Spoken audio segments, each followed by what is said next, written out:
Welcome back, everyone, to another season edition of the Big Ten Quick Talk podcast. If you have not already subscribed to the channel down below, and in today's video, we will be going over my updated top 25. I will be updating my top 25 called the Quick Talk poll, and that will be updated every 2 to 3 weeks throughout the season. So let's dive right into my first season edition of the Quick Talk poll. Going from 25 to 1, we will start with the 25 to 21 range, my first five. I have Clemson all the way down about 13 spots. Clemson obviously took that big loss against Georgia. It was 7 spots. That's my bad.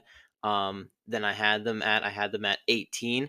But in my preseason ranking, this is my updated ranking as you go along, so you'll see who's trending up and who's trending down. Clemson obviously trending down, got a nice win over App State, which keeps them in the top 25, in my top 25 here, so I have them at 25. Texas A&M hasn't moved. They looked good against Notre Dame in week 1. They bounced back, had a nice win. I think they are good enough and talented enough to stay here at 24. Louisville jumps into my top 25, landing at number 23, having a strong 2-game stretch to the season.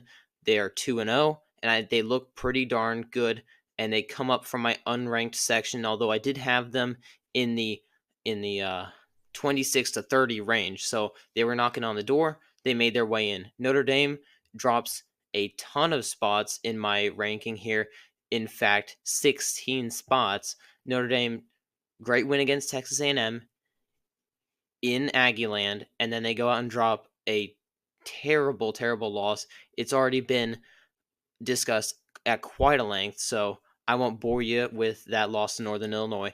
Just know that I think they're talented enough to stay in the top 25, much like Clemson, but for opposite reasons than Clemson, they drop way down. Then Syracuse at 21 comes up from the non-ranked land after beating a ranked, at the time, Georgia Tech team.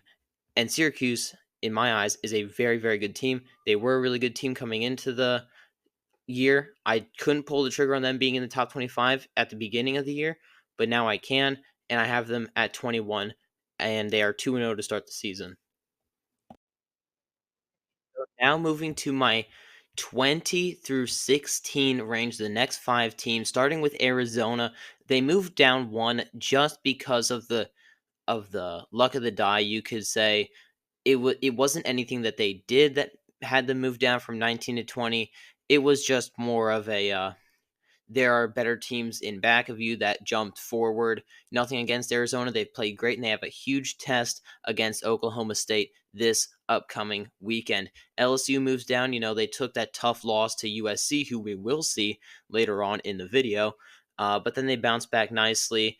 They played a really good game against USC, and I'm not going to drop them super low because they played USC, a very good team, tight. So LSU stays in the top 20, but they are really on thin ice right now. They lose one more game, it's going to be a very tough stretch. Rutgers all the way up 7 spots, in my opinion.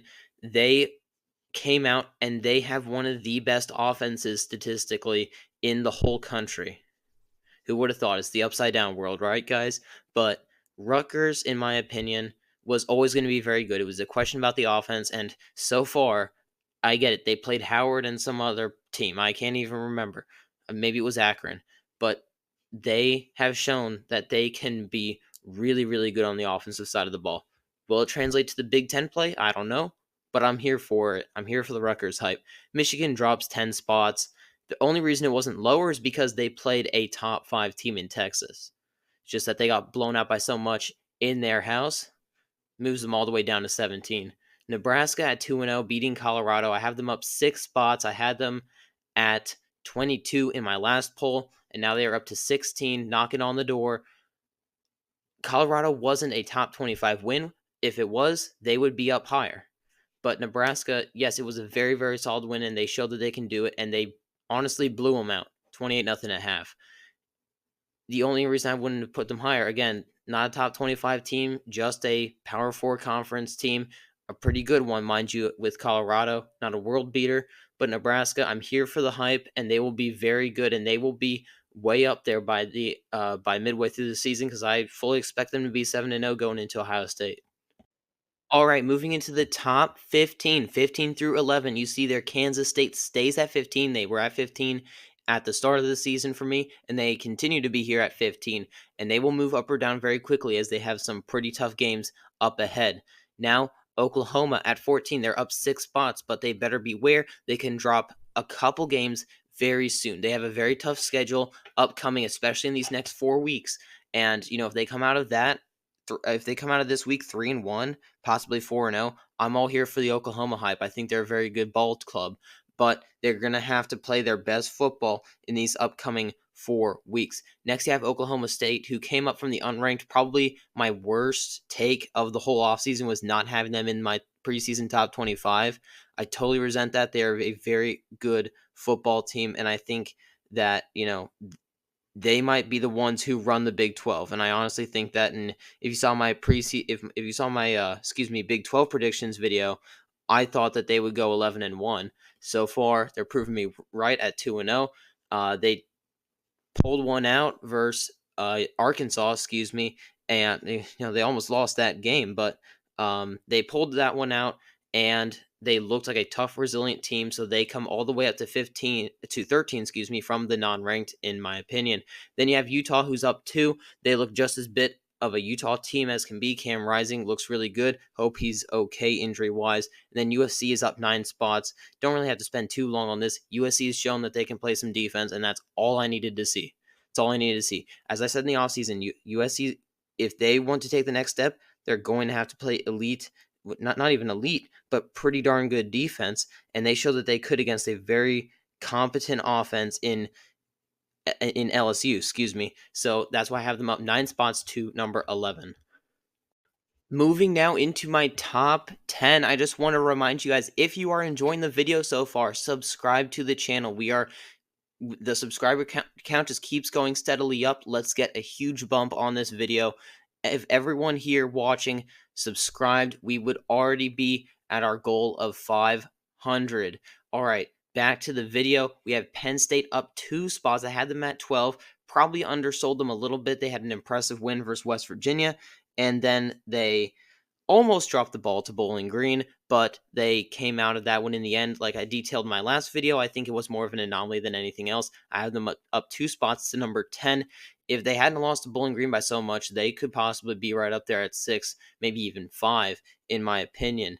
Then at number 9, we have Miami up 2 spots as well. I always bought in on the Miami hype. I always thought that they were going to be good, and they just needed to prove it to me, and they did. So, in most other people's polls, they would have them around where I have them, but around, the 12 to 8 range. But it would be a big jump for everyone. But for me, it's only a small jump because I had already bought into the program. At number 8, we have Oregon down 5 spots. I had them at 3 going into the season. And, if Idaho was the only game that was a bit of a, embarrassment or debacle, you could say a lot of things, then they would still be up near the top 5 range. But 2 in a row now to Boise State. I get it, they're a good team, but they need to figure something out because they are not physical enough to play physical Big Ten teams yet. They need to figure something out before they start playing physical Big Ten teams like Ohio State, like Michigan, like, Wisconsin. So that being said, I still think they're a top 10 team. At number 7, we have Missouri going up 3 spots. They are 2-0, and they are one of the sneakiest teams in all of college football. No one talks about them, yet everyone has them in their top 10. Why is that? Is because they're extremely efficient, and they are really good at, not getting noticed. And besides that, really good all-around team. At number 6, Tennessee, everyone's darling right now in the SEC.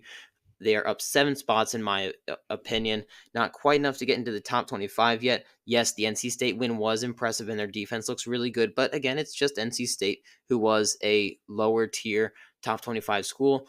If they had beaten someone around the 12 to 15 range, then we'd be singing a different story. But, I still think that they're a very respectable and very good team, and they will probably be in contention for a college football playoff appearance if, they keep going on their trajectory. They're up 7 right now, obviously subject to change. All right, finally getting into my top five here, as you see on your screen. At number five, we have Ole Miss going down one spot, chiefly because of Alabama. I'll just talk about both of them in sync.